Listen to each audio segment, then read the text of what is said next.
നമസ്കാരം, ഞാൻ ഉമേഷ് വരാമൻ. ലൈവ് ന്യൂസിലേക്ക് വിശദമായി. തൃശൂർ കയ്പമംഗലത്ത് MDMA-യുമായി 2 യുവാക്കളെ എക്സൈസ് പിടികൂടി. പിടിയിലായ പ്രതികളിൽ നിന്ന് കഞ്ചാവിന് പണം നൽകാനുള്ളവരുടെ വിവരങ്ങൾ കിട്ടി. 250ഓളം പേർ ഇവരിൽ നിന്ന് ലഹരി വാങ്ങി എന്നാണ് കണ്ടെത്തൽ. 17 മുതൽ 25 വയസ്സുവരെയുള്ളവരാണ് ഈ പട്ടികയിലുള്ളത്. ഇവരെ കണ്ടെത്താൻ ശ്രമം തുടങ്ങിയെന്ന് സ്പെഷ്യൽ സ്ക്വാഡ് CI ജുനൈദ് 24-നോട് പറഞ്ഞു. അന്വേഷണം നടത്തിയതിൽ ടിയർമാർ ബാംഗ്ലൂരിൽ നിന്നാണ് ഇങ്ങോട്ടേക്ക് MDMA കടത്തുന്നത്. ബാംഗ്ലൂരിൽ നിന്ന് നേരിട്ട് കടത്തുന്ന ആളുകളാണ്. ഇവിടെ ഹോൾസെയിൽ വിൽപ്പനയാണെന്നാണ് അറിയാൻ പറ്റിയുള്ളത്. പിന്നെ അതുമാത്രമല്ല, ഈ കേസുമായി ബന്ധപ്പെട്ട് ധാരാളം പേർ, തീരദേശ ആളുകൾ ഉൾപ്പെടെയുള്ള കുട്ടികൾ, ഈ കാണുന്നതെല്ലാം ഒരു 10-15ഓളം പേജുണ്ട്. ഇതിലെല്ലാം കിടക്കുന്നത് ഇവിടെയുള്ള 17-നും 25-നും വയസ്സിൽ പ്രായമുള്ള പെൺകുട്ടികളും ആൺകുട്ടികളും അടക്കമുള്ളവർ ഈ MDMA വാങ്ങിയത് മാത്രമല്ല, കടം വാങ്ങിയവരുടെ ഡീറ്റെയിൽസാണ് ഈ എഴുതിയിട്ടുള്ളത്. വിമുക്തിയുടെ ഭാഗമായി ഞങ്ങൾ പാർട്ടിയും അടുത്ത ഇതിലുള്ള ആളുകളെ കണ്ടെത്താനുള്ള ഒരു തീവ്ര യത്നം നടത്തുകയും അവർക്കെതിരെ ആവശ്യമെങ്കിൽ നടപടി സ്വീകരിക്കാനോ അതല്ലെങ്കിൽ രക്ഷിതാക്കളെല്ലാം വിളിച്ചു വരുത്തി അവരെ അറിയിച്ച് ഒരു വിമുക്തി ബോധവൽക്കരണം നടത്താനോ ബഹുമാനപ്പെട്ട എക്സൈസ് കമ്മീഷനോട് ആവശ്യപ്പെട്ടിട്ടുണ്ട്. തൃശ്ശൂരിൽ നിന്ന് MG പ്രതീഷാണ് ഇപ്പോൾ വാർത്തയുടെ വിശദാംശങ്ങളുമായി ചേരുന്നത്. പ്രതീഷ്, ഈ ലിസ്റ്റിൽ 250ഓളം പേർ ഉണ്ടെന്ന് എക്സൈസ് ഉദ്യോഗസ്ഥൻ പറയുന്നുണ്ട്. അതൊക്കെയും ഈ കുട്ടികളാണ്. 17-നും 25-നും ഇടയിൽ പ്രായമുള്ളവർ, അതിൽ കുട്ടികളുമുണ്ട്, പെൺകുട്ടികളുണ്ട്. അങ്ങനെയെങ്കിൽ ഈ ലഹരി റാക്കറ്റുമായി ബന്ധപ്പെട്ട ഞെട്ടിക്കുന്ന ഒരു ലിസ്റ്റാണ്. ഇവരെ എങ്ങനെയാണ് ഇപ്പോൾ കണ്ടെത്താൻ ശ്രമിക്കുന്നത് എക്സൈസ് സംഘം? മറ്റെന്തൊക്കെ വിവരങ്ങൾ നൽകുന്നുണ്ട് ഇപ്പോൾ അവർ? പ്രതീക്ഷ.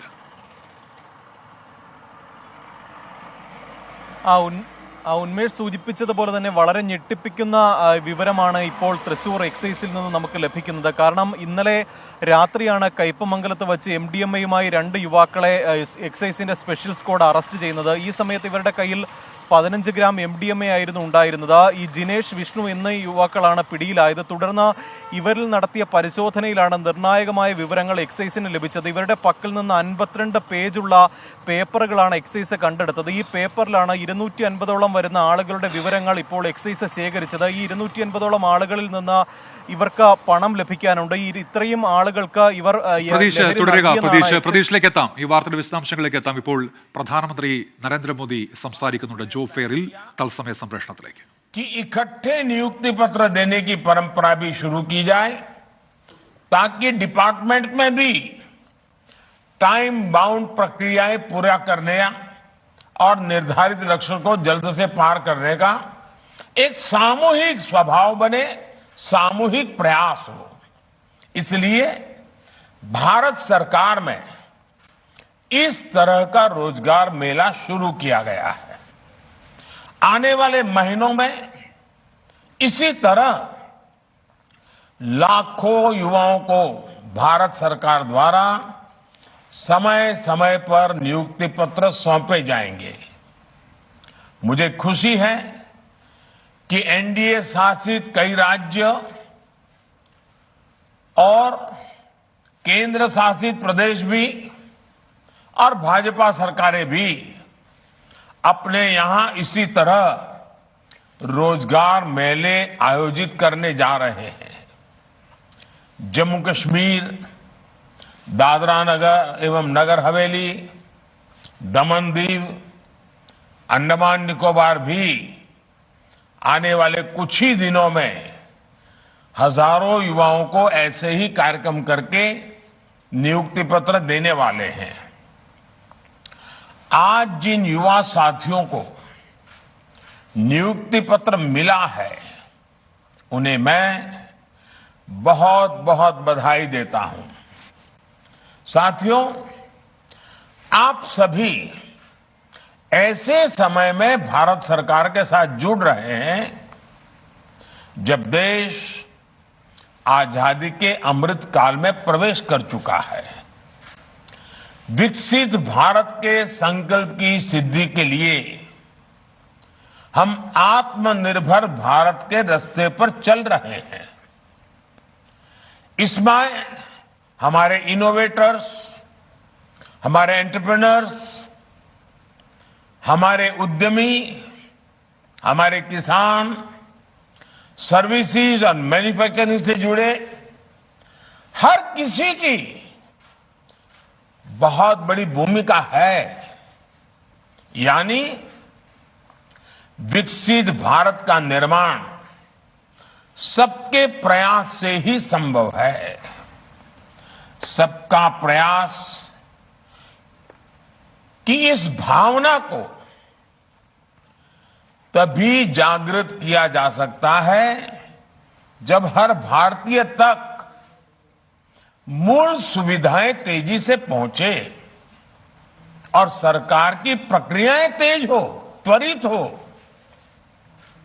कुछ ही महीनों में लाखों भर्तियों से जुड़ी प्रक्रियाएं पूरी करना, नियुक्ति पत्र दे देना, ये अपने आप में दिखाता है कि बीते 7-8 वर्षों में कितना बड़ा बदलाव सरकारी तंत्र में लाया गया है।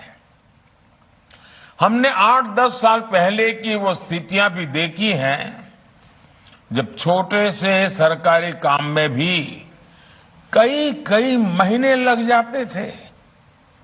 सरकारी फाइल पर एक टेबल से दूसरे टेबल तक पहुंचते पहुंचते हैं धूल जम जाती थी। लेकिन अब देश में स्थितियां बदल रही हैं, देश की कार्य संस्कृति बदल रही है। साथियों, आज अगर केंद्र सरकार के विभागों में इतनी तत्परता, इतनी एफिशिएंसी आई है, इसके पीछे 7-8 साल की कड़ी मेहनत है, कर्मयोगियों का विराट संकल्प है। वरना आपको याद होगा, पहले सरकारी नौकरी के लिए अगर किसी को अप्लाई करना होता था तो वहीं से अनेक परेशानियां शुरू हो जाती थी। भांति भांति के प्रमाण पत्र मांगे जाते, जो प्रमाण पत्र होते भी थे उनको प्रमाणित करने के लिए आपको नेताओं के घर के बाहर कतार लगा के खड़ा रहना पड़ता था, अफसरों की सिफारिश लेकर के जाना पड़ता था। हमने सरकार के शुरुआती वर्षों में ही इन सभी मुश्किलों से युवाओं को मुक्ति दे दी।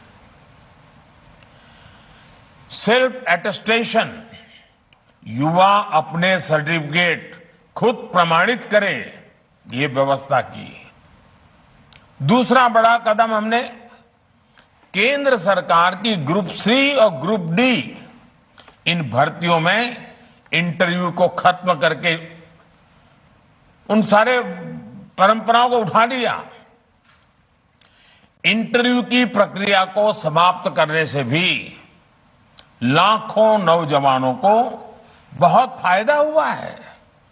साथियों, आज भारत दुनिया की 5वीं बड़ी अर्थव्यवस्था है। 7-8 साल के भीतर हमने 10वें नंबर से 5वें नंबर तक की छलांग लगाई है। ये सही है कि दुनिया के हालात ठीक नहीं है। अनेक बड़ी बड़ी अर्थव्यवस्थाएं संघर्ष कर रही हैं। दुनिया के अनेक देशों में महंगाई हो, बेरोजगारी हो, अनेक समस्याएं अपने चरम पर है। 100 साल में आए सबसे बड़े संकट के साइड इफेक्ट्स 100 दिन में चले जाएंगे, ऐसा न हम सोचते हैं, न हिंदुस्तान सोचते। പ്രധാനമന്ത്രി നരേന്ദ്രമോദി സംസാരിക്കുകയായിരുന്നു. 75,000 പേർക്കാണ് നേരിട്ട് നിയമന പത്രം നൽകുന്ന ചടങ്ങിലാണ് അദ്ദേഹം സംസാരിക്കുന്നത്. വീണ്ടും നേരത്തെ പൂർത്തിയാക്കാൻ കഴിയാതെ പോയ വാർത്തയിലേക്ക് MG പ്രതീഷ് ഇപ്പോൾ തൃശ്ശൂരിൽ നിന്ന് ചേരുന്നുണ്ട്. MDMA വേട്ടയുമായി ബന്ധപ്പെട്ട് പ്രതീഷ്, ഈ കുട്ടികളുടെ അടക്കം ലിസ്റ്റുണ്ട് എന്നാണ് നമ്മൾ നേരത്തെ പറഞ്ഞു വന്നിരുന്നത്. അതിന്റെ വിശദാംശങ്ങൾ തുടരാം പ്രതീഷ്.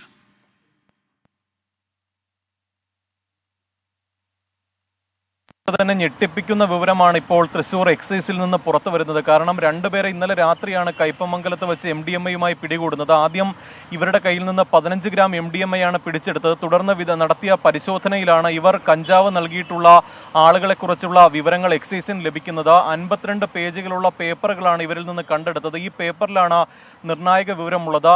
250ഓളം ആളുകളുടെ പേരുകളും ഇവർക്ക് നൽകാനുള്ള തുകയുമാണ് ഈ പേപ്പറിൽ എഴുതിയിരിക്കുന്നത്. ഈ 1500 രൂപ മുതൽ 10,000 രൂപ വരെ നൽകാനുള്ള ആളുകളുടെ പേരും ഈ നൽകാനുള്ള തുകയുമാണ് ഈ പേപ്പറിലുള്ളത്. ഈ ഓരോരുത്തരുടെയും വിവരങ്ങൾ കേന്ദ്രീകരിച്ചുള്ള അന്വേഷണം തുടങ്ങിയതായാണ് ഇപ്പോൾ എക്സൈസ് നൽകുന്ന വിവരം. ഇവരെ ഓരോരുത്തരെയും കണ്ടെത്തി ഡി അഡിക്ഷൻ കേന്ദ്രങ്ങളിലേക്ക് മാറ്റുന്നത് ഉൾപ്പെടെയുള്ള കാര്യങ്ങൾ ആരംഭിക്കുമെന്നും എന്തായാലും എക്സൈസ് പറഞ്ഞിട്ടുണ്ട്. ഇതുമായി ബന്ധപ്പെട്ടുള്ള പരിശോധനകൾ വരും ദിവസങ്ങളിലും ശക്തമാക്കുമെന്നാണ് എക്സൈസ് ഇപ്പോൾ അറിയിക്കുന്നത്. ഉന്മേഷ്, MG പ്രതീഷാണ് തൃശൂരിൽ നിന്നും വാർത്തയുടെ വിശദാംശങ്ങൾ നൽകിയത്.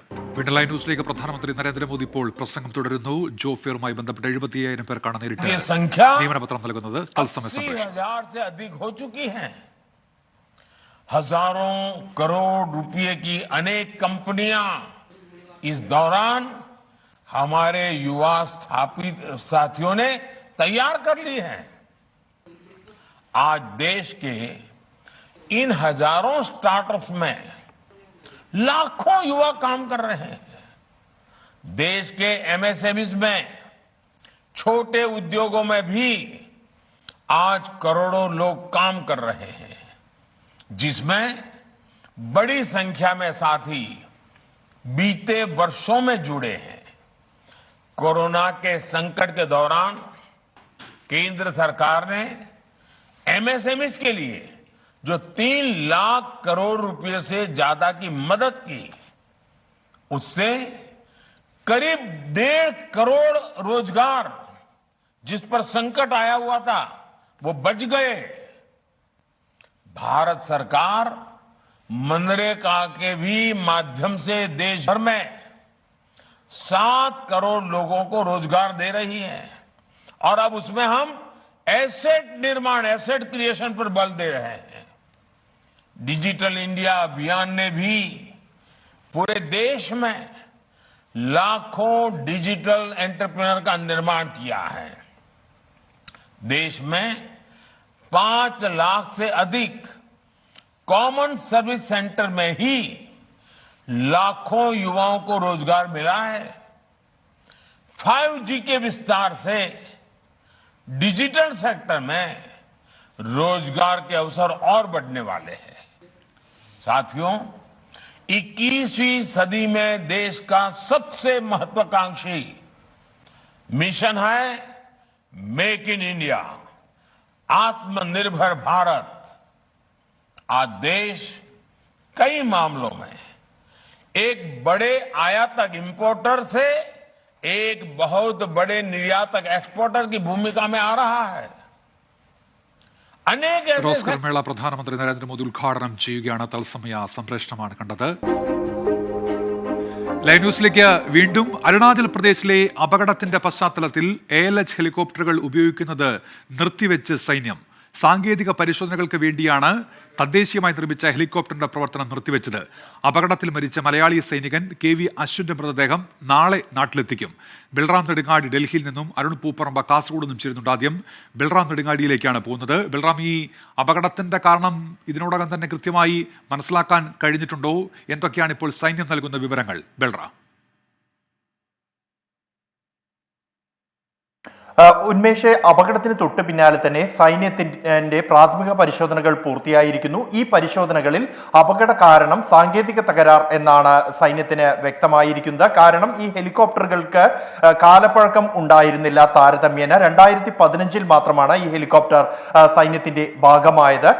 കൂടാതെ മറ്റ് അനുകൂലമായ കാലാവസ്ഥയായിരുന്നു ഈ പ്രദേശത്ത് ഉണ്ടായിരുന്നത് അപകട സമയത്ത് എന്ന് വ്യക്തമായിട്ടുണ്ട്. പൈലറ്റിന് പിഴവ് സംഭവിച്ചു സംഭവിച്ചിട്ടില്ല എന്നും അന്വേഷണത്തിൽ വ്യക്തമായിട്ടുണ്ട്. ഇതുകൂടാതെ ഈ ഹെലികോപ്റ്ററിൽ ഉണ്ടായിരുന്ന 2 പൈലറ്റുമാർക്കും ആവശ്യമായ അനുഭവ പരിചയം ഉണ്ടായിരുന്നു എന്നും അപകടത്തിന് തൊട്ടു മുമ്പായി തന്നെ പൈലറ്റ് മെയ്ഡേ സന്ദേശം, അപായ സന്ദേശം അയച്ചിരുന്നു എന്നുമാണ് സൈന്യം വ്യക്തമാക്കുന്നത്. അതുകൊണ്ട് തന്നെ സാങ്കേതിക തകരാറാകും ഈ അപകടത്തിന് കാരണം എന്ന വിലയിരുത്തലാണ് ഉള്ളത്. ഇത് കേന്ദ്രീകരിച്ചുകൊണ്ടായിരിക്കും സൈന്യത്തിന്റെ ആഭ്യന്തര അന്വേഷണം നടക്കുക എന്നും ഇതോടുകൂടി വ്യക്തമാവുകയാണ്. അതേസമയം ഈ അപകടത്തിന്റെ ഒരു പശ്ചാത്തലത്തിൽ സാങ്കേതിക തകരാർ കാരണമായി കണ്ടെത്തിയ ഒരു പശ്ചാത്തലത്തിലാണ് നിലവിൽ സൈന്യത്തിൽ 3 സേനാ വിഭാഗങ്ങളിലും ഉപയോഗിക്കുന്ന ALH വിഭാഗത്തിൽപ്പെട്ട എല്ലാ ഹെലികോപ്റ്ററുകളും തന്നെ താൽക്കാലികമായി പ്രവർത്തനം നിർത്തിവെക്കാൻ തീരുമാനിച്ചിരിക്കുന്നത്.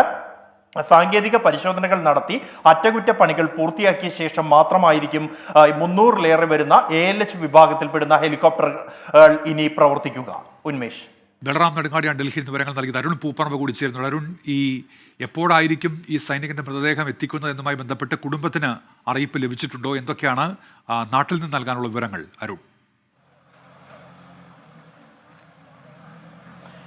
ഉന്മേഷ്, സൈനിക ഹെലികോപ്റ്റർ തകർന്നു മരിച്ച മലയാളി സൈനികൻ അശ്വിൻ്റെ ചെറുവത്തൂർ കിഴക്കേ മുറിയിലെ വീട്ടിലാണ് ഞാനിപ്പോൾ നിൽക്കുന്നത്. ഈ മരണ വാർത്ത, വിയോഗ വാർത്ത അറിഞ്ഞതിന് ശേഷം ഇന്നലെ രാത്രി മുതൽ നിരവധിയായിട്ടുള്ള നാട്ടുകാരും പൊതുജനങ്ങളും അതോടൊപ്പം തന്നെ അശ്വിൻ്റെ സുഹൃത്തുക്കളും ഈ വീട്ടിലേക്ക് ഒഴുകി എത്തിക്കൊണ്ടിരിക്കുകയാണ്. രാവിലെ നമ്മൾ പല നാട്ടുകാരോടും അതോടൊപ്പം തന്നെ സുഹൃത്തുക്കളോടൊപ്പം സംസാരിക്കുന്ന ഘട്ടത്തിൽ വളരെ വൈകാരികമായിട്ടുള്ള പ്രതികരണങ്ങളും അതോടൊപ്പം തന്നെ അത്തരത്തിലുള്ള വൈകാരികമായിട്ടുള്ള നിമിഷങ്ങളാണ് ഇവിടെ ഉള്ളത്. പ്രധാനമായും അശ്വിൻ വളരെ സജീവമായി, അതായത് സൈനിക സേവനത്തിൽ പ്രവേശിക്കുന്നതിന് മുമ്പ് വളരെ സജീവമായി ഈ നാട്ടിൽ പ്രവർത്തിച്ച ഒരാളാണ്. പ്രത്യേകിച്ച് ക്ലബ്ബ് പ്രവർത്തനങ്ങൾ, പൊതുപ്രവർത്തനങ്ങളെല്ലാം വളരെ സജീവമായി പ്രവർത്തിച്ച ഒരാളാണ് അശ്വിൻ. അതുകൊണ്ട് തന്നെ ഈ വിയോഗ വാർത്ത നാടിനെ ഉൾക്കൊള്ളുന്നതിനും അപ്പുറമാണ്. അത്തരത്തിൽ വലിയ ഒരു ആഘാതമാണ് ഈ നാടിനെ ഉണ്ടാക്കിയിട്ടുള്ളത്. അതുകൊണ്ട് തന്നെ അശ്വിൻ്റെ സുഹൃത്തുക്കളും നാട്ടുകാരും ഉൾപ്പെടെ നിരവധിയായിട്ടുള്ള പേരാണ് ഇങ്ങോട്ട് ഒഴുകിയെത്തിക്കൊണ്ടിരിക്കുന്നത്. ഇവിടെ ഇപ്പോൾ നമ്മൾ ദൃശ്യങ്ങൾ കാണുന്നത് നാളെ ഈ മൃതദേഹം നാളെ തന്നെ എത്തിക്കും എന്നതാണ് ഇപ്പോഴും അറിയിക്കുന്നത്. അതിലൊരു ഔദ്യോഗിക സ്ഥിരീകരണം ഇതുവരെ ഉണ്ടായിട്ടില്ല. ഇപ്പോൾ ആസാമിലെ സൈനിക ആശുപത്രിയിലാണ് അശ്വിൻ്റെ മൃതദേഹം സൂക്ഷിച്ചിട്ടുള്ളത്. അവിടുത്തെ നടപടിക്രമങ്ങൾക്ക് ശേഷം ഡൽഹിയിലേക്ക് കൊണ്ടുപോകും. അതിനുശേഷമായിരിക്കും ഇങ്ങോട്ട് എത്തിക്കുക. എന്തായാലും നാളെ തന്നെ എത്തിക്കുമെന്നതാണ് ഇപ്പോൾ ഇവിടെ ലഭ്യമാകുന്ന വിവരം. അതിലൊരു ഔദ്യോഗിക സ്ഥിരീകരണം കൂടി എത്തേണ്ടതുണ്ട്. എന്തായാലും ഇപ്പോൾ നമ്മൾ ദൃശ്യങ്ങൾ കാണുന്നത് ഈ സംസ്കാര ചടങ്ങുകൾക്ക് വേണ്ടിയിട്ടുള്ള ക്രമീകരണങ്ങളാണ് നാട്ടുകാരും അതോടൊപ്പം തന്നെ ഇവിടുത്തെ മറ്റ് പൊതു ജനങ്ങളെല്ലാം കൂടി ക്രമീകരിച്ചു കൊണ്ടിരിക്കുന്നത്. എന്തായാലും ഇവരുടെ പ്രതികരണങ്ങളിലേക്ക് കൂടി നമുക്ക് പോകേണ്ടതുണ്ട്. എന്തായാലും അത്രത്തോളം വൈകാരികമായിട്ടുള്ള പ്രതികരണങ്ങളാണ് രാവിലെയെല്ലാം ഉണ്ടായത്. നാട്ടുകാരുടെ ഈ വിയോഗ വാർത്ത അറിഞ്ഞ ശേഷം നിരവധിയായിട്ടുള്ള ആൾക്കാരാണ് ഇവിടത്തേക്ക് ഒഴുകിയെത്തിയത്. ചേട്ടാ, എങ്ങനെയാണ് അശ്വിൻ ഓർത്തെടുക്കുന്നത്? ഒരു നാടിൻ്റെ ആകെ വേദനയായി മാറിയല്ലേ? അശ്വിൻ്റെ ഫാദർ നമ്മുടെ സുഹൃത്തുക്കളാണ്, അശോകൻ. അശ്വിൻ ഒരു സൈനികൻ മാത്രമല്ല, നാട്ടിലെ കലാകായിക മേഖലകളിലും മറ്റെല്ലാ പ്രവർത്തനങ്ങളിലും ഏറ്റവും മുന്നിട്ടിരിക്കുന്ന ഒരു വ്യക്തിത്വമാണ്. അശ്വിൻ്റെ പഠനകാലത്ത് 10ാം ക്ലാസ് പഠിക്കുന്ന സമയത്ത് ഇവിടെ വൈദ്യുതി കണക്ഷൻ കിട്ടിയിട്ടുണ്ടായിരുന്നില്ല. അപ്പോൾ വൈദ്യുതി കാണുന്ന മാവിൻ്റെ മുകളിൽ ഷെഡ് കെട്ടിയിട്ടാണ് പഠനം ഉണ്ടായത്. +2 കഴിഞ്ഞ് നല്ല മാർക്ക് കിട്ടി കാസർഗോഡ് ഗവൺമെൻറ് കോളേജിൽ ഡിഗ്രിക്ക് പഠിച്ചാണ്. സൈന്യത്തിൽ ചേർന്നിപ്പോൾ 4 വർഷമായി. ഇപ്പോൾ ഒരു 1.5 വർഷത്തിന് മുമ്പാണ് അവിടെ ട്രേഡ് ചേഞ്ച് ആയിരിക്കുന്നത്, മെക്കാനിക്കലേക്ക് മാറിയിരിക്കുന്നത്. ആ മെക്കാനിക്കൽ മാറിയതിൻ്റെ ഇന്നലെ അവിടെ ഹെലികോപ്റ്ററിൻ്റെ ഒരു ട്രയൽ പരിശീലനം പറഞ്ഞത്. അങ്ങനെയാണ് ആ ദുരന്തം ഉണ്ടായിട്ടുള്ളത്. അശ്വിനെ സംബന്ധിച്ചിടത്തോളം ഇവിടെ ഇപ്പം ഓണത്തിന് ലീവിന് വന്നതാണ്, 1 മാസത്തെ ലീവിന്. ആ ലീവിന് വന്ന സമയത്ത് ഇവിടെ വിക്ടർ ആർട്സ് ആൻഡ് സ്പോർട്സ് ക്ലബിൻ്റെ ഓണാഘോഷ പരിപാടി ഉണ്ടായിരുന്നു. ആ പരിപാടിയിൽ അശ്വിൻ്റെ ഫാദർ, മദർ, 2 സിസ്റ്റർമാർ ഇവരൊക്കെ കൂടിയിട്ട് ഒരു നാടൻ പാട്ടൊക്കെ നന്നായി പാടിയിട്ടുണ്ട്. അതൊക്കെ അതുപോലെ തന്നെ വിക്ടർ ക്ലബിൻ്റെ കബഡി ടീമിൻ്റെ മെയിൻ താരമായിരുന്നു. 2 മിലിറ്ററിക്കാരാണ് ഇവിടുത്തെ കബഡി ടീമിൻ്റെ 2 താരങ്ങൾ. 2 പേരും അശ്വിൻ എന്ന പേര്. സ്റ്റേറ്റ് ലെവലും ഡിഗ്രിയുടെ ജില്ലാ ലെവലിലൊക്കെ കളിച്ച കായിക താരമാണ് കബഡിയിൽ അശ്വിൻ. അപ്പം നാടൊന്നടക്കം 2 ദിവസമായിട്ട് ഇന്നലെ അവിടുന്ന് ഒരു മേജറാണ് വിളിക്കുന്നത്. അശ്വിൻ്റെ ഫാദർ അശോകനാണ്. അപ്പോൾ അവർ ഹിന്ദിയിലാണ് സംസാരിച്ചത്. അപ്പം അശോകന് ഹിന്ദി അറിയാത്തതുകൊണ്ട് കൂടെയുള്ള വേറെ ആൾക്ക് കൊടുത്തിട്ടാണ് ട്രാൻസ്ലേഷൻ ചെയ്തത്. അപ്പോൾ തന്നെ അശോകൻ ക്ഷീണമായി വീണു. അടുത്തുള്ളൊരു വീട്ടിൽ കൊണ്ടുപോയി അവിടെ കിടത്തി 1 മണിക്കൂർ കഴിഞ്ഞ് ബോധം വന്നു. ഇന്നലെ രാത്രി 11 മണിക്കൊക്കെ നമ്മൾ ഇവിടുന്ന് ഇളനിറക്കം പറിച്ച് അശോകന് കൊടുത്തു. ഹോസ്പിറ്റലിൽ കൊണ്ടുപോകണ്ടെന്നാണ് പറയുന്നത്. സുഹൃത്ത് വലയങ്ങളുള്ള ആളാണല്ലേ? ഒരുപാട് സുഹൃത്ത് വലയങ്ങളാണ്. മാത്രമല്ല വളരെ ദാരിദ്ര്യത്തിൽ നിന്ന് വന്നതാണ്. കാരണം വീടി തൊഴിലാളിയാണ് അശ്വിൻ്റെ അച്ഛനും അമ്മയും. അപ്പോൾ അങ്ങനെ വളർന്നാണ് അശ്വിൻ. അശ്വനാണ് വീടിൻ്റെ നെടുന്തൂണ്. ഇപ്പോൾ ശരി, ഈ വീട് നല്ല രീതിയിൽ കൊണ്ടുപോകാൻ തന്നെ അശ്വനാണ്. ഇപ്പം ആ ഒരു ഹാപ്പിയിലായിരുന്നു ഇവർ. 2 സിസ്റ്റർമാരും കല്യാണം കഴിഞ്ഞു. അവരുടെ ഹസ്ബൻഡുമാർ ഗൾഫിലാണ്. എല്ലാം കൊണ്ടും നല്ലൊരു രംഗത്തുള്ള ഒരു അശ്വനാണ് നമുക്ക് നഷ്ടപ്പെട്ടിരിക്കുന്നത്. അങ്ങനെ തന്നെയാണ് ഉന്മേഷ്. അത്തരത്തിൽ വളരെ വൈകാരികമായിട്ടുള്ള, അതായത് 4 വർഷം മുമ്പാണ് അശ്വിൻ സൈനിക സേവനത്തിൽ പ്രവേശിക്കുന്നത്. അതിനുശേഷം നാട്ടിൽ അവധിക്ക് വരുന്ന ഘട്ടങ്ങളിലെല്ലാം നാട്ടുകാരോടൊപ്പം ഇവിടുത്തെ പ്രവർത്തനങ്ങളിലും, അതായത് ഞാൻ നേരത്തെ സൂചിപ്പിച്ച പോലെ പൊതുപ്രവർത്തനങ്ങളിലും പൊതുരംഗത്തെല്ലാം സജീവമായിരുന്നു. 1 മാസം മുമ്പാണ് ഓണാവധിക്ക് അശ്വിൻ വീട്ടിലേക്ക് എത്തിയത്. ആ സമയത്തും ഇവിടെ നാട്ടിൽ നടന്ന ഓണാഘോഷ പരിപാടികളിലെല്ലാം വളരെ സജീവമായി അശ്വിൻ പങ്കെടുത്തിരിക്കുന്നു. അത്തരം ഓർമ്മകളാണ് നാട്ടുകാർ ഓർത്തെടുക്കുന്നത്. അതുപോലെ തന്നെ സുഹൃത്തുക്കളും വളരെ വൈകാരികമായിട്ടാണ് അശ്വിൻ്റെ ഓർമ്മകളെ. ശരി, അരുൺ പൂപ്പറമ്പയാണ് കാസർഗോഡ് നിന്ന് വിവരങ്ങൾ നൽകിയത്. നാളെയോടെ അശ്വിൻ്റെ മൃതദേഹം വീട്ടിലെത്തിക്കും എന്നാണ് ഇപ്പോൾ മനസ്സിലാക്കാൻ കഴിയുന്നത്. സാങ്കേതിക സർവകലാശാല വൈസ് ചാൻസലർ നിയമനം റദ്ദാക്കിയ സുപ്രീം കോടതി വിധിക്കെതിരെ കേരളം പുനഃപരിശോധനാ ഹർജി നൽകും. UGC ചട്ടങ്ങൾ ലംഘിച്ചിട്ടില്ല എന്നാണ് സംസ്ഥാനത്തിന്റെ വാദം. ചാൻസലറും UGCയും നിയമനം അംഗീകരിച്ചിരുന്നു എന്നും സർക്കാർ അറിയിക്കും. രാധാകൃഷ്ണനാണ് ഡൽഹിയിൽ നിന്ന് വിവരങ്ങൾ നൽകുക. RK, ഇക്കാര്യത്തിലൊരു സാധ്യത തേടുകയാണോ സംസ്ഥാന സർക്കാർ? എന്തൊക്കെയാണ് വിവരങ്ങൾ RK? പുനഃപരിശോധന സാധ്യത തേടിയില്ലെങ്കിൽ വ്യത്യസ്തങ്ങളായിട്ടുള്ള വിഷയങ്ങൾ ഇതുമായി ബന്ധപ്പെട്ടുണ്ടാകും. ഈ വിധി ചില വെല്ലുവിളികൾ ഉയർത്തും എന്ന വിലയിരുത്തലാണ് ഇപ്പോൾ നിയമവൃത്തങ്ങൾ നടത്തിയിട്ടുള്ളത്. ഇക്കാര്യത്തിൽ സർക്കാരിനൊരു നിയമോപദേശവും ലഭിച്ചിട്ടുണ്ട്. സാങ്കേതിക സർവകലാശാലയുടെ VC നിയമനം മാത്രമല്ല, മറ്റു ചില സർവകലാശാലകളുടെ VC നിയമനത്തെയും ഇപ്പോഴത്തെ ഈ വിധി നിയമക്കുരുക്കിലാക്കും എന്നതാണ് പ്രധാനപ്പെട്ട ഒരു നിരീക്ഷണം. ഇതിന്റെ അടിസ്ഥാനത്തിൽ പുനഃപരിശോധനാ സാധ്യത തേടാനാണ് കേരളത്തിന്റെ ഒരു ശ്രമം. ഇതിന്റെ ഭാഗമായിട്ട് പുനഃപരിശോധനാ ഹർജി കേരളം സമർപ്പിക്കും. പ്രധാനപ്പെട്ട വാദമായി കേരളം ഉന്നയിക്കാൻ പോകുന്നത് UGCയും ഒപ്പം ചാൻസലറായിട്ടുള്ള ഗവർണറും അംഗീകരിച്ച നിയമനമാണ് ഇപ്പോൾ റദ്ദാക്കപ്പെട്ടത് എന്നതാണ്. ഏതെങ്കിലും വ്യത്യസ്തങ്ങളായിട്ടുള്ള അല്ലെങ്കിൽ ഒരു നിക്ഷിപ്ത താല്പര്യം എന്നുള്ള ഒരു യാഥാർത്ഥ്യമല്ല, മറിച്ച് ഉചിത താല്പര്യത്തിന്റെ അടിസ്ഥാനത്തിൽ നടത്തിയ നിയമനം, അതിന് സംരക്ഷണം ലഭിക്കണം എന്ന വാദമാണ് കേരളം ഉയർത്താൻ പോകുന്നത്. ഇതുമായി ബന്ധപ്പെട്ട ഹർജി തയ്യാറാക്കുന്ന നടപടികളൊക്കെ പൂർത്തിയാകുകയാണ്. ഹർജി ഉടൻ തന്നെ സമർപ്പിക്കുമെന്നാണ് നമുക്ക് അറിയാൻ സാധിക്കുന്നത്. ഉന്മേഷ്. ശരി, രാധാകൃഷ്ണനാണ് ഡൽഹിയിൽ നിന്ന് വിവരങ്ങൾ നൽകിയത്. അടുത്ത വാർത്തയിലേക്ക്. പീഡനക്കേസിൽ എൽദോസ് കുന്നപ്പിള്ളിൽ MLA ക്രൈംബ്രാഞ്ച് ഓഫീസിൽ ഹാജരായി. കോടതി നിർദ്ദേശത്തെ തുടർന്നാണ് അന്വേഷണ സംഘത്തിന് മുന്നിൽ എൽദോസ് കുന്നപ്പിള്ളിൽ MLA ഹാജരായത്. മൊബൈൽ ഫോണുകൾ അന്വേഷണ സംഘത്തിന് നൽകുമെന്നും കേസുകളെ നിയമപരമായി നേരിടുമെന്നും MLAയുടെ അഭിഭാഷകൻ പറഞ്ഞു. ഷഫീദ് റാവുത്തർ തിരുവനന്തപുരത്ത് നിന്ന് വിവരങ്ങൾ വായിച്ചിരുന്നുള്ളൂ. ഷഫീദ്, ചോദ്യം ചെയ്യൽ പുരോഗമിക്കുകയാണല്ലോ, എന്തെങ്കിലും വിവരങ്ങൾ ഇപ്പോൾ ലഭ്യമാകുന്നുണ്ടോ? എന്തൊക്കെയാണ് വിശദാംശങ്ങൾ ഷഫീദ്?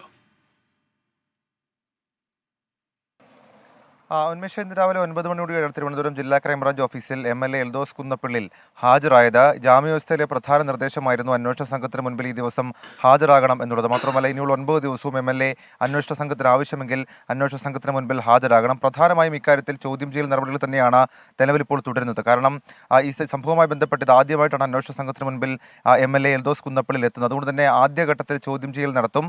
അറസ്റ്റ് രേഖപ്പെടുത്തുന്നത് സ്വാഭാവികമായും ഉണ്ടാകും. മുൻകൂർ ജാമ്യം ഉള്ളതിനാൽ മറ്റ് നടപടികളൊന്നുമില്ല. അറസ്റ്റ് രേഖപ്പെടുത്തി ആവശ്യമെങ്കിൽ ഇന്ന് തന്നെ വിട്ടയക്കാം, അതല്ലെങ്കിൽ അടുത്ത ദിവസത്തേക്കിന് ചോദ്യം ചെയ്യൽ തുടരുന്നതിന് വിളിച്ചു വരുത്താം. അത് മാത്രമല്ല, ഇക്കാര്യത്തിൽ ഇനിയുള്ളത് തെളിവ് ശേഖരണം അടക്കമുള്ള കാര്യങ്ങളാണ്. പ്രധാനമായും കോവളം ഗസ്റ്റ് ഹൗസിൽ, ഇവിടെയാണ് പരാതിക്കാരി പീഡനം നടന്നുവെന്ന് ആരോപിക്കപ്പെടുന്നത്. മാത്രമല്ല, വധശ്രമം ഉൾപ്പെടെയുള്ള കാര്യങ്ങൾ നടന്നതും ഈ കോവളം ഗസ്റ്റ് ഹൗസിലാണെന്ന് ഈ പരാതിക്കാരി പറയുന്നു. അതുകൊണ്ട് തന്നെ ഈ കോവളം ഗസ്റ്റ് ഹൗസിലെ തെളിവെടുപ്പ് ഈ സംഭവത്തിൽ നിർണായകമാണ്. മാത്രമല്ല, തിരുവനന്തപുരം പേട്ടയിലെ പരാതിക്കാരിയുടെ വീട്ടിൽ തെളിവെടുപ്പുണ്ടാകും. പെരുമ്പാവൂരിലെ MLAയുടെ വില്ലയിലും തെളിവെടുപ്പുണ്ടാകും. അത്തരത്തിലായിരിക്കും തെളിവെടുപ്പ് നടപടികൾ ഉണ്ടാവുക. മറ്റ് വിവരശേഖരണം അടക്കമുള്ള കാര്യങ്ങളും പോലീസ് ഇതുമായി ബന്ധപ്പെട്ട് നടത്തുന്നുണ്ട്. ഇന്ന് MLAയുടെ പാസ്പോർട്ട് മജിസ്ട്രേറ്റ് കോടതിയിൽ ഹാജരാക്കും. അതേപോലെ എൽദോസിന്റെ ഫോൺ ഇതിനോടകം തന്നെ അന്വേഷണ സംഘത്തിന് മുൻപിൽ ഹാജരാക്കിയിട്ടുമുണ്ട്. ഉന്മേഷ്. ഷഫീദ് റാവുത്തറാണ് വിവരങ്ങൾ നൽകിയത്. എൽദോസ് കുന്നപ്പിള്ളിൽ MLA ചോദ്യം ചെയ്യുകയാണ്. ഇപ്പോൾ ഗവർണർ സംസാരിക്കുന്നു. തത്സമയ സംപ്രേഷണത്തിലേക്ക്. പുസ്തകത്തിന്റെ പ്രകാശനം നിർവഹിക്കാൻ അതിയായ സന്തോഷം ഉണ്ട്. कर्मधीरनाय राष्ट्रीय नेतावों उज्ज्वला वाग्मियों मिकच्चा माध्यम प्रवर्तकानुं आयरिन्नु अद्दे हत्तिंडे जीवित कथायिले लोकम अरियाता कथकल पुस्तका रूपत्तिल तैयारकिया Shri VK बीराने नियान अभिनंदी Kunnu. Well, we human beings, I'm very sorry, rather ashamed of myself that even after 3 years I have not acquired the ability to communicate with you in Malayalam. Although I can sense what people, when somebody like Bashir Saab particularly, his speech was full of humor, so one can make sense of what he was saying. And why one is able to make sense was explained to me by an Indonesian professor when I was in Jakarta. I told him, I said, last night when I arrived and from airport drove to my hotel, then I could understand whatever was written in the Bhasha Indonesia. He said, of course you will understand. I said, why? He said, of all the languages, Bhasha Indonesia has the largest input from Sanskrit. And then he said the only language which comes close to us, this was in 91, I still remember what he had told me. The only language which comes close to us is Malayalam with 67%. And then Telugu and then Kannada, and Hindi has the lowest input from Sanskrit. Generally, people in North India feel as if in their languages the input is more. That is not right. The highest input among Indian languages is in Malayalam.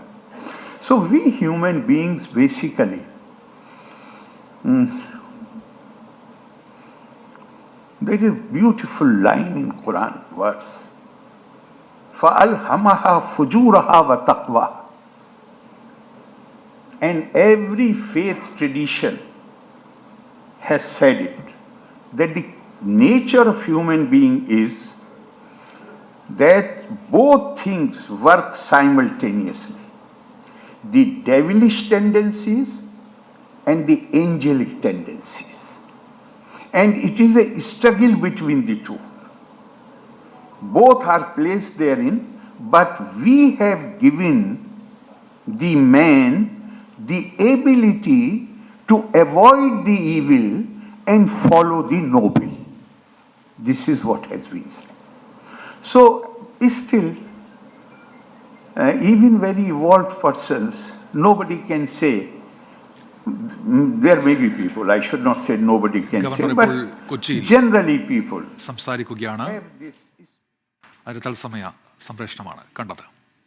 അടുത്ത വാർത്തയിലേക്ക്. കിളികൊല്ലൂരിലെ കള്ളക്കേസ് വീണ്ടും ന്യായീകരിക്കാൻ ശ്രമിച്ച് police ASI Prakash ചന്ദ്രനെ സൈനികനും സഹോദരനും ക്രൂരമായി മർദ്ദിച്ചുവെന്നും ഇവരെ ബലം പ്രയോഗിച്ച് കീഴ്പ്പെടുത്തുക മാത്രമാണ് ചെയ്തത് എന്നുമാണ് പ്രചാരണം. SI അനീഷാണ് വാട്സാപ്പ് ഗ്രൂപ്പുകളിലൂടെ വോയിസ് സന്ദേശം അയച്ചത്. സൈനികനെ മർദ്ദിച്ചതിൽ സൈന്യം നടപടി തുടങ്ങി. സൈനിക ഉദ്യോഗസ്ഥർ കിളികൊല്ലൂരിലെ വീട്ടിലെത്തി വിവരങ്ങൾ ശേഖരിച്ചു. സലിം മാലിക് കൊല്ലത്ത് നിന്ന് ഇപ്പോൾ വിശദാംശങ്ങളുമായി ചേരുന്നുണ്ട്. സലിം, ഈ സൈന്യം ഏത് തരത്തിലാണ് ഇപ്പോൾ കാര്യങ്ങൾ നോക്കിക്കാണുന്നത്? ഒപ്പം പോലീസ് ഇപ്പോൾ എന്താണ് സ്വീകരിക്കുന്ന നിലപാട്? സലീം.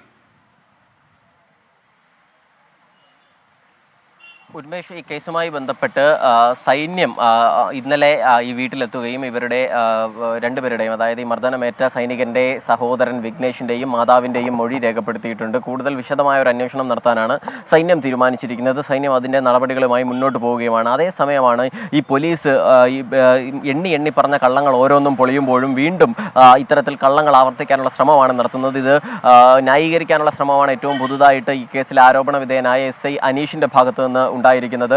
അനീഷ് ഒരു വാട്സാപ്പ് സന്ദേശത്തിലൂടെയാണ് ഇവിടുത്തെ സ്റ്റേഷൻ റൈറ്ററെ ക്രൂരമായി മർദ്ദിക്കുകയും തലയിടിച്ച് പൊട്ടിക്കുകയും ഒപ്പം മൂക്കിന്റെ പാലം ഇടിച്ച് തകർക്കുകയും ഈ സൈനികരും സഹോദരനും ചേർന്ന് ചെയ്തു. അതിനുശേഷം മൽപ്പിടുത്തത്തിലൂടെ ഇവരെ കീഴ്പ്പെടുത്തുക മാത്രമാണ് ചെയ്തത് എന്നാണ് പറയുന്നത്. പക്ഷേ ഇത് ഈ വസ്തുതാ വിരുദ്ധമാണ് എന്നുള്ളത് ഇവിടുത്തെ ഈ ദൃശ്യങ്ങളിൽ നിന്ന് തന്നെ വ്യക്തമാണ്. കാരണം ഇന്നലെ പുറത്തുവിട്ട പോലീസിന്റെ കയ്യിൽ ആകെ ഉണ്ടായിരുന്ന തെളിവായിരുന്നു ഇന്നലെ ഇവർ പുറത്തുവിട്ട ഈ സൈനികനെ മർദ്ദിച്ചു, സൈനികനാണ് പോലീസിനെ മർദ്ദിച്ചു എന്ന തരത്തിൽ പ്രചരിപ്പിച്ച ദൃശ്യങ്ങൾ. അതിൽ പോലും പോലീസ് ഉദ്യോഗസ്ഥനാണ് ആദ്യം മർദ്ദിക്കുന്നത് എന്ന ദൃശ്യങ്ങൾ പുറത്തായതോടുകൂടി പോലീസ് പ്രതിരോധത്തിലായിരുന്നു. ഇതിന് പിന്നാലെയാണ് വീണ്ടും ഇതുമായി ബന്ധപ്പെട്ട ന്യായീകരണ ശ്രമങ്ങളുമായി പോലീസ് മുന്നോട്ട് പോകുന്നത്. പക്ഷേ വലിയ പ്രതിഷേധമാണ് ഇതുമായി ബന്ധപ്പെട്ട് മൊത്ത സമൂഹത്തിലാകെ ഉണ്ടാകുന്നത്. അല്പസമയം മുൻപ് ഈ കിളികല്ലൂർ പോലീസ് സ്റ്റേഷനിലേക്ക് ഈ വിമുക്ത ഭടന്മാരുടെ സംഘടനയുടെ പ്രതിഷേധ മാർച്ച് ഉണ്ടായിരുന്നു. വലിയ തരത്തിൽ പോലീസിനെതിരെ മുദ്രാവാക്യങ്ങൾ ഉൾപ്പെടെ മുഴക്കിക്കൊണ്ടാണ് ഈ പ്രതിഷേധ മാർച്ച് കടന്നുപോയത്. നിലവിൽ സസ്പെൻഡ് ചെയ്തിരിക്കുന്ന 4 പേർക്ക് അല്ലാതെ മറ്റ് 5 പേർ കൂടി ഇതിൽ ആരോപണ വിധേയരാണ്. അവരെ കൂടി സർവീസിൽ നിന്ന് മാറ്റി നിർത്തണമെന്നാണ് ആവശ്യം. ഒപ്പം തന്നെ ഈ ഉപദ്രവിച്ചവർക്കെതിരെ ക്രിമിനൽ കേസെടുത്ത് അറസ്റ്റ് ചെയ്യണമെന്ന ആവശ്യവും ഇപ്പോഴും ശക്തമായി തുടരുകയാണ്. ഉന്മേഷ്. സലിം മാലിക്കാണ് കൊല്ലത്ത് നിന്ന് വിവരങ്ങൾ നൽകിയത്. വാളയാറിൽ സഹോദരങ്ങളെ മർദ്ദിച്ച പോലീസുകാർക്കെതിരെ കേസ്. വാളയാർ CIക്കും ഡ്രൈവർക്കുമെതിരെയാണ് കേസെടുത്തത്. പ്രതിഷേധം ശക്തമായതോടെയാണ് നടപടി. നിഖിൽ പ്രമേഷാണ് വിവരങ്ങളുമായി ചേരുന്നത്. ഇപ്പോൾ പാലക്കാട് നിന്ന് നിഖിൽ, പാലക്കാട് MP അടക്കം ശക്തമായ രംഗത്ത് വന്നിരുന്നു ഈ വിഷയത്തിൽ. എന്താണിപ്പോൾ പോലീസ് സ്വീകരിക്കുന്ന നിലപാട് നിഖിൽ? ഉന്മേഷ്, കഴിഞ്ഞ ചൊവ്വാഴ്ചയാണ് ഈ സംഭവം നടക്കുന്നത്. അമ്മയും കൊണ്ട് ആശുപത്രിയിൽ പോവുകയായിരുന്ന സഹോദരങ്ങളെ ഈ വാഹനത്തിന് പുറകിൽ പോലീസ് വാഹനം കൊണ്ടിടിക്കുകയും അത് ചോദ്യം ചെയ്തപ്പോൾ വളരെ ക്രൂരമായ മർദ്ദനത്തിന് സഹോദരങ്ങളെ ഇരയാക്കുകയും ചെയ്യുകയായിരുന്നു പോലീസ്. ഈ സംഭവത്തിൽ ഏറെ പ്രതിഷേധങ്ങൾക്ക് ശേഷം 4 ദിവസം കഴിഞ്ഞാണ് ഇപ്പോൾ പോലീസ് നടപടിയെടുത്തിരിക്കുന്നത്.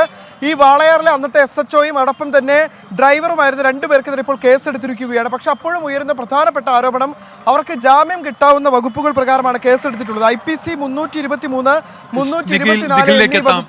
ഇപ്പോൾ കണ്ണൂർ സർവകലാശാല സ്റ്റുഡന്റ് സർവീസ് ഡയറക്ടർക്കെതിരെ KSUവിന്റെ പ്രതിഷേധമുണ്ട്. വിദ്യാർത്ഥി യൂണിയൻ തെരഞ്ഞെടുപ്പ് അട്ടിമറിച്ചു എന്നാരോപിച്ചാണ് പ്രതിഷേധം. ഡയറക്ടർ KSU പ്രവർത്തകർ തടഞ്ഞുവെച്ചു. പോലീസ് ഈ വിഷയത്തിൽ ഇടപെടുന്നു. KSU പ്രവർത്തകരെ പോലീസ് ഇപ്പോൾ വാഹനത്തിലേക്ക് കയറ്റുകയാണ്. സജോ ദേവസ്യ ചേരുന്നുണ്ട്. സജോ, സംഘർഷാവസ്ഥ ഇപ്പോഴും തുടരുകയാണ്. എന്തൊക്കെയാണ് വിവരങ്ങൾ സജോ? ഉന്മേഷ്, ഇപ്പോഴും സംഘർഷാവസ്ഥ തുടരുകയാണ്. കണ്ണൂർ സർവകലാശാലയിലെ സ്റ്റുഡന്റ് സർവീസസ് ഡയറക്ടറെയാണ് ഇപ്പോൾ KSUവിന്റെ നേതാവ് തന്നെ നമ്മളോടൊപ്പം ചേരുകയാണ്. എന്തിനാണ് നിങ്ങൾ പ്രതിഷേധം? SFIക്ക് വേണ്ടി യൂണിവേഴ്സിറ്റി അധികാരികൾ ഇലക്ഷൻ അട്ടിമറിക്കുകയാണ്. ഈ തോന്നിയ അവസ്ഥ കണ്ടു നടിക്കണം. KSU എത്ര ജനാധിപത്യ രീതിയിലാണ് തെരഞ്ഞെടുപ്പിനെ നേരിടുന്നത്. പോലീസ് ഞങ്ങളെ ഭയം പ്രയോഗിച്ച് ഇറക്കാട്. ഈ SCSലും മാടായിലും SN കോളേജിലും അവിടെ തിരഞ്ഞെടുപ്പ് അട്ടിമറിച്ചു എന്നാണ് നിങ്ങളുടെ വാദം? മുഴുവൻ കോളേജുകളിലും ഇലക്ഷൻ അട്ടിമറിക്കാൻ കൂട്ടുനിൽക്കുന്നതിന് ഒത്താശ ചെയ്യുന്ന DSS ആണ്. ആ DSSന്റെ കസേരയിൽ ഇരുന്നുകൊണ്ട് CPM-നും SFIക്കും വിടുപണി ചെയ്യുകയാണ്. അതൊന്നും അനുവദിച്ചിട്ട് മുന്നോട്ട് പോകാൻ വേണ്ടി കഴിയില്ല.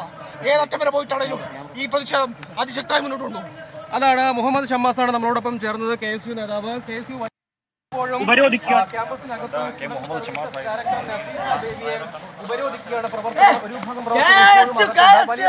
കഴിഞ്ഞ ദിവസങ്ങളിലും കണ്ണൂർ മാടായി കോളേജിലും SN കോളേജിലും SCS കോളേജിലും 3 കോളേജുകളിൽ വിദ്യാർത്ഥി യൂണിയൻ തെരഞ്ഞെടുപ്പുമായി ബന്ധപ്പെട്ട് വലിയ സംഘർഷം അരങ്ങേറിയിരുന്നു.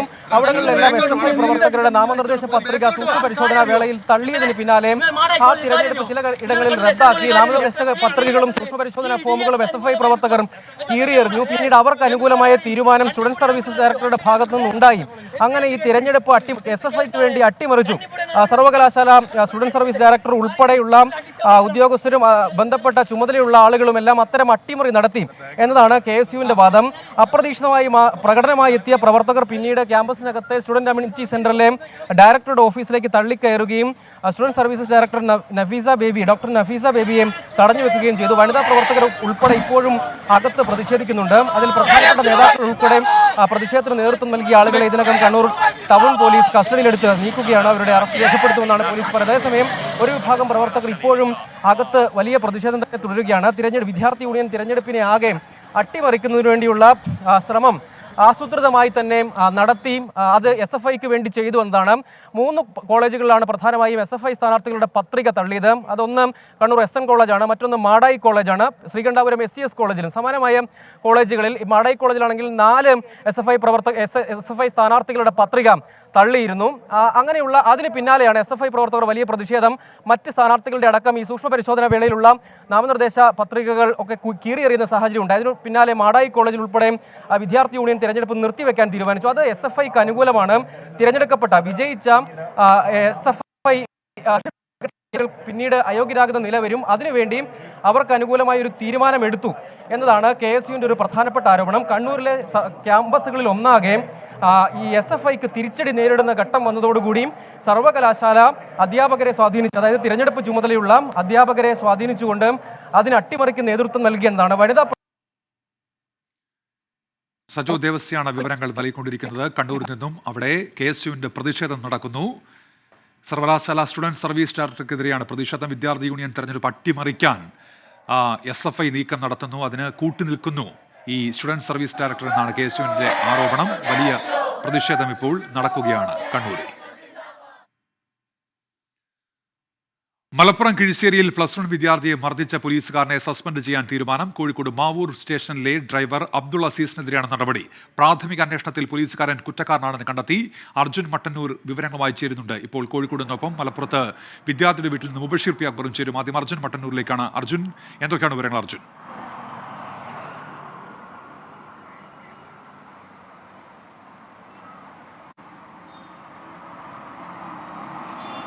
ഉന്മേഷ്, ഈ മാസം 13-നാണ് ഈ സംഭവം ഉണ്ടായത്. സ്കൂളിലെ കലോത്സവവുമായി ബന്ധപ്പെട്ട +1, +2 വിദ്യാർത്ഥികൾ തമ്മിൽ സംഘർഷമുണ്ടായിരുന്നു. ഈ ദിവസം വൈകിട്ട് 7 മണിക്കാണ് ഈ അബ്ദുൾ അസീസും മറ്റൊരു പോലീസുകാരനും ചേർന്ന ഈ +1 വിദ്യാർത്ഥിയായ അൻഷിദിനെ ക്രൂരമായി മർദ്ദിച്ചത്. ഇവരുടെ പോലീസ് സ്റ്റേഷൻ പരിധിക്ക് പുറത്താണ് ഈ സംഭവം ഉണ്ടായത്. മാത്രവുമല്ല, ഇവർ ഡ്യൂട്ടിയിലല്ലാത്ത സമയമാണ്. മഫ്തിയിലെത്തിയ ഇവർ അകാരണമായി ഒരു +1 വിദ്യാർത്ഥിയെ ക്രൂരമായി മർദ്ദിക്കുകയായിരുന്നു. ഇതുമായി ബന്ധപ്പെട്ട ഒരു പ്രാഥമിക അന്വേഷണത്തിന് ശേഷമാണ് ഇപ്പോൾ പോലീസ് നടപടി സ്വീകരിച്ചിരിക്കുന്നത്. മാവൂർ പോലീസ് സ്റ്റേഷനിലെ പോലീസ് ഡ്രൈവറായ അബ്ദുൾ അസീസിനെയാണ് ഇപ്പോൾ സസ്പെൻഡ് ചെയ്തിട്ടുള്ളത്. നേരത്തെ എടവണ്ണ സ്റ്റേഷനിലെ മറ്റൊരു പോലീസുകാരനെ സ്ഥലം മാറ്റുകയും ചെയ്തിരുന്നു. ഈ വിഷയത്തിൽ കൂടുതൽ അന്വേഷണം നടത്തുമെന്നാണ് പോലീസിലെ ഉന്നത ഉദ്യോഗസ്ഥർ അറിയിക്കുന്നത്. നേരത്തെ ഈ കേസ് ഒത്തുതീർക്കാനടക്കം ഈ പോലീസുകാർ ശ്രമിക്കുന്നുവെന്ന് ഈ വിദ്യാർത്ഥിയുടെ കുടുംബം ആരോപിച്ചിട്ടുണ്ട്. എന്തായാലും ഇപ്പോൾ ഈ പോലീസുകാരനെ ഇപ്പോൾ സസ്പെൻഡ് ചെയ്തിരിക്കുകയാണ്. ഉന്മേഷ്. ശരി, അർജുൻ മട്ടന്നൂരാണ് വിവരങ്ങൾ നൽകിയത്. മധ്യപ്രദേശിലെ രേവയിലുണ്ടായ അപകടത്തിൽ 14 പേർ മരിച്ചു. ബസ്സും ലോറിയും കൂട്ടിയിടിച്ചാണ് അപകടമുണ്ടായത്. ഹൈദരാബാദിൽ നിന്ന് ഗോരഖ്പൂരിലേക്ക് പോയ ബസ്സാണ് അപകടത്തിൽപ്പെട്ടത്. ഡൽഹിയിൽ നിന്ന് രാധാകൃഷ്ണൻ വിവരങ്ങളുമായി ഇപ്പോൾ ചേരുന്നുണ്ട്. ആർക്കെ, എങ്ങനെയാണ് ഈ അപകടം ഉണ്ടായത്? എന്തൊക്കെയാണ് വിവരങ്ങൾ ആർക്കെ? ഏറ്റവും അവസാനമായി ലഭിക്കുന്ന വിവരം അനുസരിച്ച് ഉന്മേഷ്, ഒരു മരണം കൂടി സംഭവിച്ചിരിക്കുന്നു. ഈ ആശുപത്രിയിലുള്ളവരിൽ മരണസംഖ്യ അതോടെ 15ആയി മാറിയിരിക്കുകയാണ്. ഹൈദരാബാദിൽ നിന്ന് ഗോരഖ്പൂരിലേക്ക്, ഉത്തർപ്രദേശിലെ ഗോരഖ്പൂരിലേക്ക് പോവുകയായിരുന്നു ഈ ബസ്. ഈ ബസ്സിൽ ഉണ്ടായിരുന്നവരാണ് അപകടത്തിന് ഇരയായത്. ഒരു ട്രക്ക് ഈ ബസ്സിന് പിന്നിൽ ഇടിക്കുന്ന ഒരു സാഹചര്യമാണ് ഉണ്ടായത്. ഇതുമായി ബന്ധപ്പെട്ട രക്ഷാപ്രവർത്തനങ്ങൾ വളരെ വേഗത്തിൽ തന്നെ നടത്താൻ സാധിച്ചെങ്കിലും ഈ ഏതാണ്ട് 15ഓളം പേരുടെ ജീവൻ നഷ്ടമാകുന്ന വിധത്തിലേക്ക് കാര്യങ്ങൾ എത്തുകയായിരുന്നു. ആശുപത്രിയിലുള്ളവർക്ക് ഉചിതമായിട്ടുള്ള വൈദ്യസഹായം നൽകാനായിട്ടുള്ള നിർദ്ദേശം മധ്യപ്രദേശ് സർക്കാർ നൽകിയിട്ടുണ്ട്. ഈ അപകടത്തിന് ഇരയായവർക്ക് പ്രധാനമന്ത്രി മരണപ്പെട്ടവർക്ക് 2 ലക്ഷം രൂപയും പരിക്കേറ്റവരുടെ കുടുംബത്തിന് 50,000 രൂപയും ധനസഹായം ചികിത്സാർത്ഥം പ്രഖ്യാപിച്ചിട്ടുണ്ട്. ഇതുമായി ബന്ധപ്പെട്ട മറ്റ് അന്വേഷണങ്ങൾ അടക്കമുള്ളവ ഇപ്പോൾ പുരോഗമിക്കുകയാണ്. ഉന്മേഷ്. രാധാകൃഷ്ണനാണ് ഡൽഹിയിൽ നിന്ന് വിവരങ്ങൾ നൽകിയത്. എം.എം.മണിക്കെതിരെ ദേവികുളം മുൻ MLA S. രാജേന്ദ്രൻ CPIയിൽ നിന്ന് രാജേന്ദ്രനെ പുറത്താക്കാൻ നേതൃത്വം നൽകിയത് M.M. ആരോപണം. പല രാഷ്ട്രീയ പാർട്ടികളും സമീപിച്ചിരുന്നുവെങ്കിലും തൽക്കാലം മറ്റൊരു പാർട്ടിയിലേക്കും പോകുന്നില്ലെന്നും S. രാജേന്ദ്രൻ പറയുന്നു. രാഹുൽ വിജയൻ വിവരങ്ങളുമായി ഇപ്പോൾ ചേരുന്നുണ്ട്. ഇടുക്കിയിൽ നിന്ന് രാഹുൽ, ഈ ആരോപണങ്ങൾക്ക് M.M. മറുപടി കൂടി വരുന്നുണ്ടല്ലോ. ഈ സാമ്പത്തിക ക്രമക്കേടുകൾ എന്തുമായി ബന്ധപ്പെട്ടാണ് ഇപ്പോൾ രാജേന്ദ്രൻ ഉന്നയിക്കുന്നത്? രാഹുൽ. ഉന്മേഷ്, ഏറ്റവും പ്രധാനപ്പെട്ട കാര്യം 2 വർഷം മുമ്പ് CPM നേതൃത്വം നൽകുന്ന മൂന്നാർ സർവീസ് കോപ്പറേറ്റീവ് ബാങ്ക് മൂന്നാറിൽ ഒരു റിസോർട്ട് വാങ്ങിയിരുന്നു. TNU എന്ന് പറയുന്ന റിസോർട്ട് വാങ്ങിയിരുന്നു. 29.5 കോടി രൂപയ്ക്കാണ് ഇത് വാങ്ങിയത്. ഇത് വാങ്ങിയതിൽ വലിയ തരത്തിലുള്ള ക്രമക്കേട് നടന്നിട്ടുണ്ടാകാം എന്നുള്ളതായിരുന്നു S. രാജേന്ദ്രന്റെ ഒരു പ്രതികരണം എന്ന് പറയുന്നത്. ഇത് അന്വേഷിക്കേണ്ടതാണ് എന്നുള്ളതായിരുന്നു S. രാജേന്ദ്രൻ പറഞ്ഞെന്നാൽ ഇതിൽ കൃത്യമായിട്ടും M.M. ഒരു മറുപടിയും ഇപ്പോൾ എത്തിയിരിക്കുകയാണ്. റിസോർട്ടിനെ കുറിച്ച് കൂടുതൽ കാര്യങ്ങൾ പറഞ്ഞാൽ അതിൽ S. രാജേന്ദ്രനായിരിക്കും ആദ്യം പ്രതിയാവുക എന്നുള്ളതാണ് M.M. പറഞ്ഞിരിക്കുന്നത്. എന്തായാലും ഇവർ തമ്മിലുള്ള S. രാജേന്ദ്രനും M.M. തമ്മിലുള്ള പോരും ഉറുകുകയാണ് എന്നുള്ളതാണ് ഏറ്റവും പ്രധാനമായും പറയേണ്ടത്. കഴിഞ്ഞ ദിവസം ഒരു പൊതുപരിപാടിയിൽ S. രാജേന്ദ്രനെ കൈകാര്യം ചെയ്യണമെന്ന് പരസ്യമായി M.M. ആഹ്വാനം ചെയ്തിരുന്നു. അതിന് പിന്നാലെ S. രാജേന്ദ്രൻ മറുപടി പറഞ്ഞിരുന്നു. ഇന്ന് ഇപ്പോൾ ഗുരുതരമായ ചില ആരോപണങ്ങളും S. രാജേന്ദ്രന്റെ ഭാഗത്തു നിന്നുണ്ടാവുകയും അതിനെതിരെ M.M. പ്രതികരിക്കുകയും ചെയ്തിരിക്കുകയാണ്. രാഹുൽ വിജയനാണ് ഇടുക്കിയിൽ നിന്ന് വാർത്തയുടെ വിശദാംശങ്ങൾ നൽകിയത്. ഇതോടെ ലൈവ് ന്യൂസ് പൂർത്തിയാകുന്നു.